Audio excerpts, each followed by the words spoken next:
How's it going, guys? Thank you for tuning into Offside. I'm your host, Manny, and this is the show where we talk about Liga MX, everything that surrounds the Mexican national team, and football around the world. So without further ado, let's get started. Week 6 of Liga MX gave us some really great matchups that we could only imagine in La Liga and the playoffs later on in the season. The first game, America Tigres, it was just an amazing game, and then the 2-2. Both sides look great, both contenders to the title.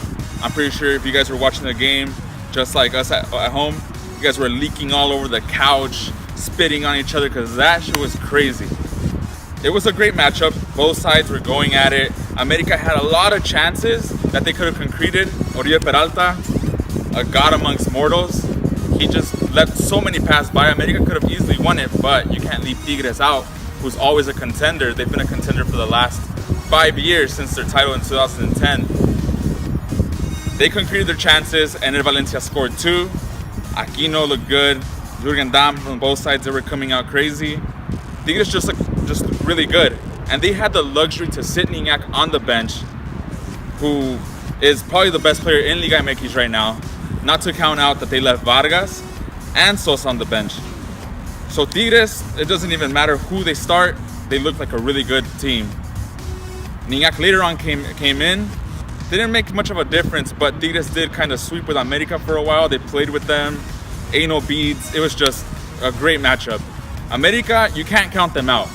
You know that they will be contender going into Liga if they keep this form. Now that they have Piojo Herrera back as the coach, his fundamental systems are starting to kick in. The players are starting to get that motivation that he always gives his teams. So look out for America. In the second game, we had Monterrey go up against Toluca, two of the better teams in Liga MX currently. Monterrey obviously have the best offense in Mexico. They're top of the table. Toluca, a very, very good defensive team.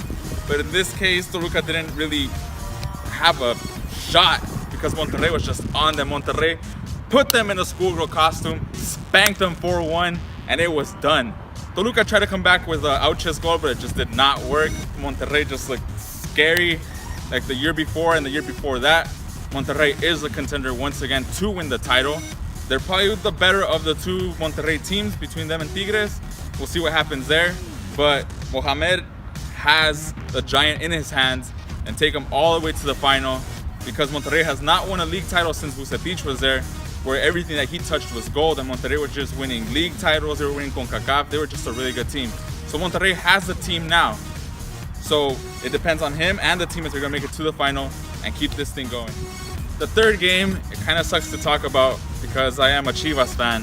Chivas played against Santos in Torreon. They played away, and just like the newspaper headline last week, Chivas did not win again. They drawed. At least they didn't lose, but Chivas is still at the bottom of the table.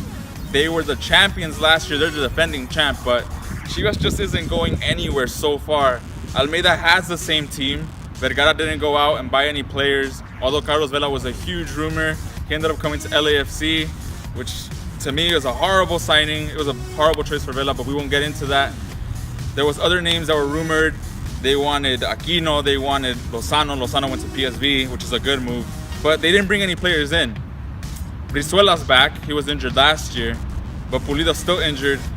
But to me, Pulido cannot be the savior for Chivas, although he did put on some pretty good performances last year, giving them the goal to win the title that Chivas had not won in 11 years. The last time Chivas had won it, I was 11 years old. So it was obviously a pretty good signing for us, but he hasn't came back yet since his injury when he played for Mexico. There's a lot of players in Chivas that played for the national team in the summer, so they didn't do preseason with the team, but that's still not an excuse. The players are just not in form. All the players that were good last year that some people argued to be in the national team that got left out, they're just not putting up those performances. As far as Santos go, the Chepo has some pretty good players, but as of now, Santos is starting to fight for relegation. They've had some pretty bad scores, but they do have some pretty good players up front. In the case of Rodriguez, Auche, look, it's not Auche, it's Furch. It's not Furch. Yeah, so let's see what they do. The game ended up 1-1 on some pretty bad reffing because both penalties, a bunch of calls are horrible. I'll say the Chivas goal shouldn't have been a goal because the penalty didn't even exist. But let's see if Chivas can get back into it the next week and start picking up that form and start looking like the champion that they were. Another couple of the games, we had Cruz Azul against Necaxa. Cruz Azul is in third place. Paco Gemes' team is starting to look good, although they tied against Necaxa, but they're starting to take shape. Cruz Azul is starting to look a little scary, but just like the last 20 years, let's see if they don't flop like they usually do. They're haunted, they're cursed, whatever you want. Cruz Azul is just. But maybe this is the year that they make it to Liga because they haven't made it in the last 5 tournaments. So let's see what happens there. And other game, we had Pumas against Morelia, and that one was probably the most critical game because Pumas just doesn't look the same team that they once were. They have a good squad, but Palencia hasn't been able to make it work. Nico Castillo has to do everything for them. He's the top goal scorer, one of the top goal scorers in La Liga MX right now, but it just wasn't enough for them to get past Morelia at home. Morelia last year was fighting relegation. They saved themselves on the last day. They ended up winning 2-1 in Ciudad Universitaria. The result ended up getting Paco Palencia, who was one of the greatest Mexican forwards to ever play. He got fired this week. People thought he was gonna get fired. Maybe to the next one because the jornada was played this week, midweek. So Pumas, they need answers and they need them quick because they're apparently one of the big teams in Mexico. So let's see what happens with Pumas. And finally, we're gonna end with Pachuca, the defending CONCACAF Champions League winners. And they stomped Veracruz 4-1. The last goal came on from their new signing, Keisuke Honda, aka Captain Sobusa. Crazy ass strike to finish off Meliton because he came in for the Gallese, who got injured, the goalie from Veracruz. Veracruz, I think, is going to be the team that's going to go down this year. They just don't look like they deserve to be in Primera, in the first league. So we'll see what happens there with Veracruz. But Pachuca, they're low key, but they will come up. If you guys have any comments, you can put those below. If you're a Chivas fan, America fan, Tigres. If you're a fan of Lobos Buap, comment below. Let us know what you guys think. Week 7 is this weekend, and us here at Offside recommend you watch the following games. Tijuana versus Pachuca. Monterrey Cruz Azul is definitely game of the week. Third place against first place. You should watch that one. See what's up with Paco Gemes. See if his team could do anything against Monterrey. Also watch America Morelia. Tigres versus Lobos Buap. And I will be watching, probably crying at the end, but Chivas goes against Querétaro. We've had some pretty good matchups with them. Let's see if we can finally win, get 3 points. And we'd also like you guys, if you guys are watching the games, to tell us about it. Comment below. Send us whatever your videos, pictures. We'll be taking those in. We're going to talk about Europe next. We have a lot of things to cover. The group jobs are made for the Champions League. The groups are set. But before that, we're going to talk about something super, super crucial to us here at the show. And that is that Barcelona are trash. Barcelona are horrible. There's some bad shit going on right there. They look like my ex. They're just making a bunch of bad decisions. They're just crumbling apart. They're just looking bad. Bartomeu has made a laughingstock of Barcelona as the new president. A lot of ex-executives, players, coaches just don't even want him there anymore. The players are rebelling against him. He's buying players that they don't even really need. It was said that Ousmane Dembele was bought today for 130. He's a really, really good player, don't get me wrong. But is he going to cover what Neymar used to do for them up front with the MSN? I don't know. Luis Suarez is still out. Messi looks like he has to carry the team on his shoulders. Paulinho, the new signing.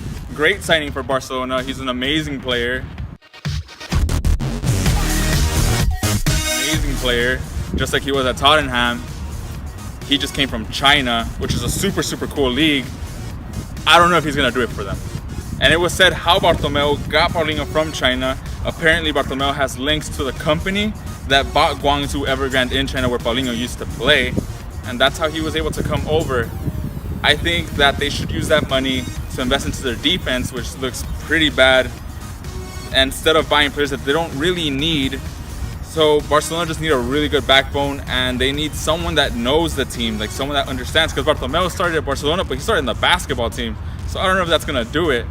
Real Madrid, on the other hand, they're looking like a new dynasty. Galacticos 2, they look like they're just going to take over Europe and the league.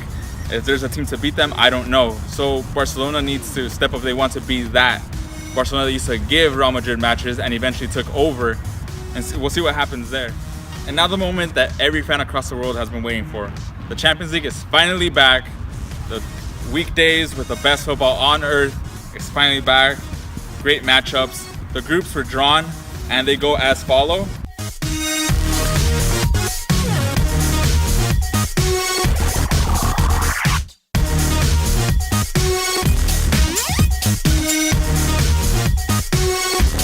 We have some great matchups. Group C, here at Offside we say that's probably the death group, and that has Chelsea, Atletico, Roma, and Korsberg. I'm sorry if I'm mispronouncing it wrong. That's probably the group to watch. Over in Group H, Real Madrid, the defending champs, have Tottenham, who will be playing at Wembley again. They'll also be playing against Borussia Dortmund, and Apoel, the Greek team. I'm sorry if I'm mispronouncing that again. The team from Greece, they'll be in that group. Real Madrid and Borussia look the strongest just because Tottenham have a bad record at Wembley. Over in Group D, Barca go up against Juve. That sounds like a really, really good matchup, the two games. And obviously, Manchester United is back. They'll be in Group A. Let's see what they can do. If Mourinho can take them all the way, let's see how far they get. Those are pretty much the matchups to see. If you guys have anything, any comments as far as the Champions League, you can put those in the comments below. We'll be waiting for your comments and we can read them in the show next week. All right, guys, that wraps it up for our very first episode of Offside. Thank you guys for watching. It's a dream come true for us. The comments are open below. Like and subscribe. Tell us what you guys want to watch more of, what we need to work on. Those will be open. We've also added our social media pages if you guys want to add us on there. We're always happy to respond back. And once again, thanks for watching.